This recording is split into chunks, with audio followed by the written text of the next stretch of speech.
Hello, Regan. Hey, Jason. So, have you noticed that over the past few years, televisions have just gotten cheaper and cheaper? Yeah, I feel like you can get like a giant TV now for like not that much money. Yeah, especially compared to how expensive they used to be for anything above 40 inches to 60 inches. Yeah, we've been talking about maybe getting a new TV for our living room because, like, you know how everybody like texts on TV shows these days? Hmm. I feel like maybe it's because our TV's small. Maybe, I hope not, it's because we're aging. But it's hard to see like what everybody's texting now. Like, it's hard to read it across our living room. So we're like, oh, maybe we just need a bigger TV. And if you're looking to upgrade with prices as low as they are, now might be the time. I've been looking at getting a projector just because I've always wanted that large screen home theater atmosphere. But with how cheap televisions are, I didn't know if it even made sense to get a projector these days. So I decided to sit down with an expert, Jim Gray of Jim Gray Designs, who's been doing home theater installations in Tallahassee for decades. I came to Tallahassee in 1979, so I suppose that was a new chapter there. And I had left the Walt Disney Company where I had been employed, and I went to work in a little hi-fi shop while I was going to school. And so first couple of years there sort of, kind of moved me in that direction. I'd always been interested in music. Not so much the technology, although I had to get familiar with that, but just, sort of the end result, what it could do, sort of on maybe an emotional level. But so that's put me here now 46 years, and I just never sort of left that industry. Absolutely. And so it seems like you've been in the audiovisual industry for around 40 years now? 46. Yeah. 46. Wow. Wow. Yeah. And so, in your experience, at what point does it become more practical or a better choice to purchase a projector over a television today? Well, I think, Jason, it still comes back to the same questions that it's really always sort of returns to, and that is how big do you really want it to be? Um, in the early days, as rear projection, was coming along, 40, 45, 50, 60 inches, and then they would continue to grow up into about 70, I think. Mitsubishi might have had an 80-inch. Those were very large images, and that goes back still 30 years where one could do that. And we could even talk about some early model Henry Kloss stuff, two-piece projection, late 70s, early 80s, where we're dealing with a projector and a screen. But just to stay on point, I think, as you pointed out, with the prices dropping as they seem to do, it's compelling now, and maybe more distracting. It's a bigger decision making as to whether one goes with a single piece flat TV, whether that's something traditional, OLED, LED, laser, or does one continue to consider the benefits, which are largely just size, in two-piece projection. Absolutely. And so, to dive a little bit more into the technical aspects of projectors so that people can have a better understanding of the options available, my understanding is there are 3 or 4 main styles of projectors. I saw LED, 3 LCD, DLP, and laser. Are there any consumer technologies that I missed? No, I think that's correct. The latest of those would be the laser technology in projectors, which have begun to replace the lamps. Now that's still at a certain price point, which is probably beyond what most people, other than maybe a real videophile, we call them, or an enthusiast, would consider spending on that. But that, of course, will continue to drop. You can certainly see a time where lamps and bulbs, which is the source of the light in a typical projector, certainly the small portable ones, will just simply be supplanted by something that's more laser based. All right, and so excluding laser-based projectors, which you're saying are at a much higher price point currently, could you explain the differences between LED, 3 LCD, and DLP projectors? That's a good question. DLP, which was a technology that was developed by Texas Instruments, I don't remember exactly what year, but that goes back a good ways, because we were dealing with LCD technology prior to that in the early mid 80s, and DLP, which was a 3-chip red, green, and blue that was I think, again, developed by Texas Instruments and then licensed to a lot of different manufacturers. It had some inherent benefits. It did have some disadvantages that went along with it, but I would say by and large it was an interesting improvement in evolution over LCD. Thought at one time it might actually just replace LCD, but there were some Achilles heels associated with DLP, rainbow effect, where some people could actually see that color wheel that was spinning to literally blend those colors on the screen. Some people couldn't see it at all, and other people could see it right away. And if you could, it was very, very distracting seeing these little flashes of colors and going, what am I seeing there? And you were actually seeing the technology at work, the color wheels sort of spinning those three colors. So LCD continued to have a sort of a smoother, seamless, and no color wheel. So so improvements continue to be made, and I think except maybe at the least expensive products right now, sub $1,000, the color wheel on DLP has largely been addressed, and not the issue that it used to be. And then some variations, obviously, of that. Gotcha. And so I'm seeing a rise in more cheaply manufactured projectors as well that are using what looks like transparent smartphone screen technology and then blasting a bright white LED light through that screen to create a projected image. And while those projectors are affordable, the way they work gives them a shorter lifespan. Is that correct? Correct, yes. I don't know exactly what that sort of mean time before failure is, but that is, I think, one of the sort of Achilles heels of that technology. And each one of these technologies, as they develop, I think in the attempt to get it to market, maybe sometimes too soon, have some issues, some longevity issues, or just color purity issues, resolution issues, brightness issues, that they just get it out there and then they kind of work with it. But yeah, I sort of shared the same concern you did about the proliferation of these very, very inexpensive products, and I think that's because they're being manufactured in different parts of the world, and there's always going to be a market, for something inexpensive. And I think if everybody's expectation level is sort of tempered, there's a place for that. For those of us that have been at this a long time and still feel that to get a really outstanding image at any real size, one's going to spend, a lot of money, $5,000-$6,000 and up, and they get really, really expensive based on the size and brightness that you're looking for. The inexpensive actors have given us a little bit of a fit, but again, they have their place, and they're remarkable. I mean, they just really are. You can't really argue with what they can do and how many people that has sort of brought, that sort of big screen experience too. So I for one am kind of in favor of that. I think as long as people sort of understand what they're getting into and those limitations that they're also sort of buying into. Okay. And going more into the specific technical details of these projectors, I just wanted to run down a list of features people may want to consider, and please include anything that I might have left out. But I saw that lumens and/or ANSI lumens can be important. What is that, and what would people be looking for? Yeah, that still seems to be a good barometer, a measurement of brightness. I don't know. There's so many different ways of measuring that, either the center of the image or screen in this case versus the edges.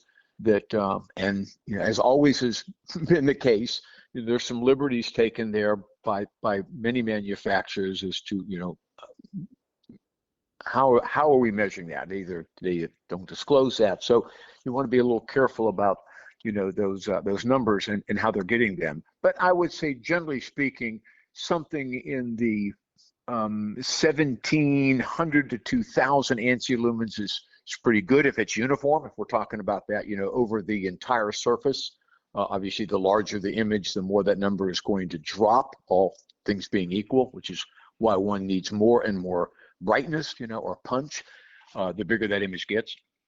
So I think it's a good place to start. I don't know that I would base my decision on that unless I knew exactly how that rating was achieved. And always good to turn to some other third parties, that might be looking and reviewing those things, because they do a great job of keeping people out of trouble if you take time to look at some of those independent tests before you jump. Absolutely. And then we also have resolution, which is something that televisions share as well. But how important is the resolution when you're projecting onto a much larger screen? Well, I think it's almost everything. We respond to resolution and we respond to brightness. So, like your first question, I think it's critical. I don't know that there's maybe as many different ways of measuring resolution as there might be ANSI lumens, based on my experience. So I think if somebody's giving you a resolution based on what that panel can do, that's probably pretty accurate. I don't see anybody called out really in reviews because they were overstating, the resolution. So it is. It's quite important, and of course it's relevant to the screen size. When we were going from regular definition to high definition, there was a lot of talk about, okay, how much of that can I see? And then certainly from 2K resolution to 4K, that really doesn't make as much a difference as I think people were led to believe in the marketing of it based on the TV size and how far away they were. So, meaning if you're 10, 12 feet away from a 50 or 60-inch image, it's arguably whether or not you're going to see the difference between 2K and 4K. Now, as that screen size gets larger and you start sitting closer and can potentially see some of what's going on there, then it becomes real critical. And for your purposes here in projection, regardless of whether that's what the technology is, we're talking, big images. Yeah, it's really all about brightness and it's all about resolution. Okay. And I also saw something called contrast ratio.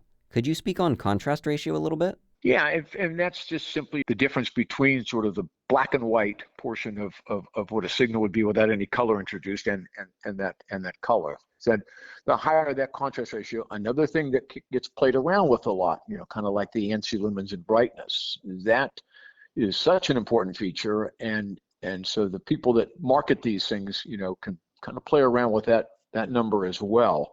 The higher number, obviously, the better. And you're looking for, a number that gets into that 1, 2, 3,000 to 1 up, which is, again, the relationship of what that picture looks like, when it's got a full color palette on it, and if it were just simply a black and white image. So that, if you would, that contrast between what we refer to as sort of black level, which adds tremendous depth and detail, almost a three-dimensionality to that image. All right, and then one other thing I did see mentioned was replacement of the bulb or lamp. Specifically, there was one model that was a 3 LCD projector that did not allow for user replacement of the bulb, and this was from a popular brand. So how important is being able to replace the bulb yourself, and what else might we need to know about replacing the bulb on lamp-based projectors? Okay, yeah, that's a great question too. Perhaps what they've decided to do is not make that available as a part. In other words, I hate the idea that they're building a disposable projector like so many people are, but the reality is that the technology is moving quickly enough. How long does it need to last? I mean, I'm pretty old school there, so I've never really wanted to recommend, sell, or install something that I didn't think was going to really go the duration. I mean, years and years and years. So as far as giving the user the ability to change the lamp, well, lamps are expensive. So to address the other part of your question, they started out maybe, in the early days, if you got 1,000 to 1,500 hours out of your lamp, you're doing well, and it was $400, $500, $600 to replace it. So you had that ongoing kind of maintenance and upkeep. Now it was user replaceable, although most of my clients, I don't think they ever replaced it. They just called me and I went on out and took care of that. We would get better and better lamps, and we would get 3 and 4 and maybe even 5,000 hours out of a lamp before it would fail. Now it's constantly degrading, so over that period of time, there are subtle changes that are taking place in a lamp-based projector. It's not as if they just sort of, are working beautifully like new and then fail. So, that's an issue, of course, with any lamp-based. Hence, this technology going to laser, where you don't have a bulb or a lamp that has to be replaced. And so wrapping up, I wanted to ask about what seems like a common situation that I was seeing online, where basically people were looking into getting a projector, but they were concerned their space may not be the best for projection. Let's say it's a smaller room with maybe a window or two, and let's say maybe they also want to use the projector both inside and outside. Would a projector be able to work in a space like that, Or would their best or maybe only option still be a traditional television? That's another great question. I think, I've got the picture you painted. I think it's relevant. I think it's more relevant now than it would have been many years ago.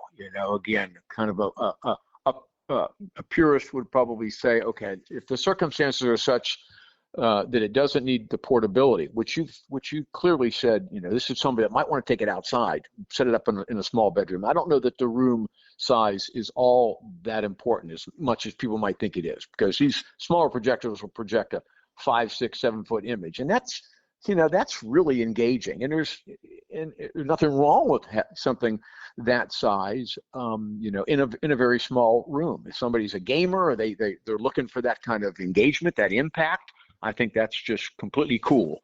And the portability of these new projectors, and again, the relatively good image that they send, I think it's kind of worth exploring that, in spite of the fact that, yes, flat panel TV up on the wall at 60 or even 70 inches in a small room, it's pretty inexpensive. Loaded with apps, kind of smart, ready to go. We're not seeing that yet in projectors.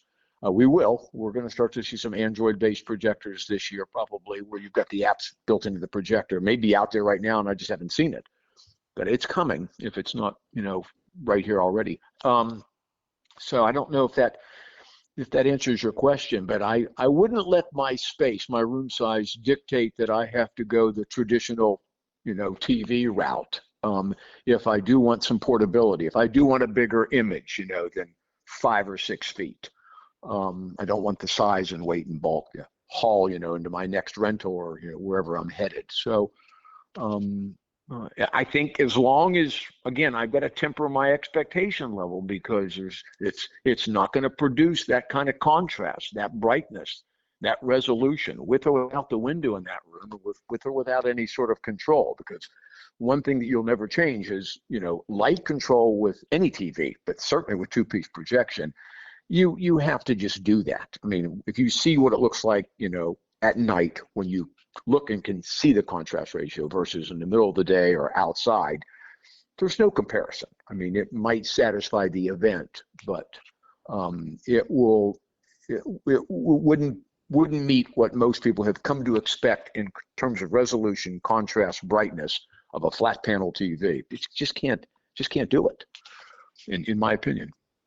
Absolutely. So you're saying if what the consumer is looking for is flexibility in image size, location, and portability, a projector may be something to look into. But if resolution, contrast, and stability is what you want, a television is most likely what you're going to be looking for.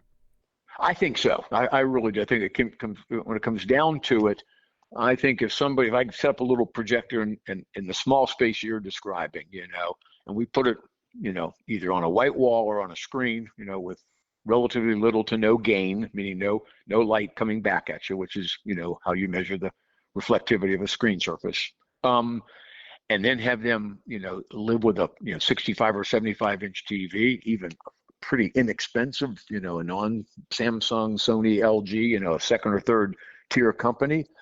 I think that brightness and that quality and that punch, I think it really does sort of upset the two-piece projection sort of argument, even though, yes, you can make it bigger, but just be sure that if you're after size and not really quality, because there's going to be a qualitative difference in the way those two images look, if that makes sense. That 100% does make sense to me. And Jim, I just wanted to say thank you for taking the time to speak with me today. I really appreciate all the knowledge and expertise you've provided. Well, Jason, it's been a pleasure, and I hope I didn't get too long-winded on some of those answers. I probably should have kept them a little shorter, but I appreciate the call and the interest, and I hope the listener and readership get something out of it. Absolutely. Thanks again, Jim.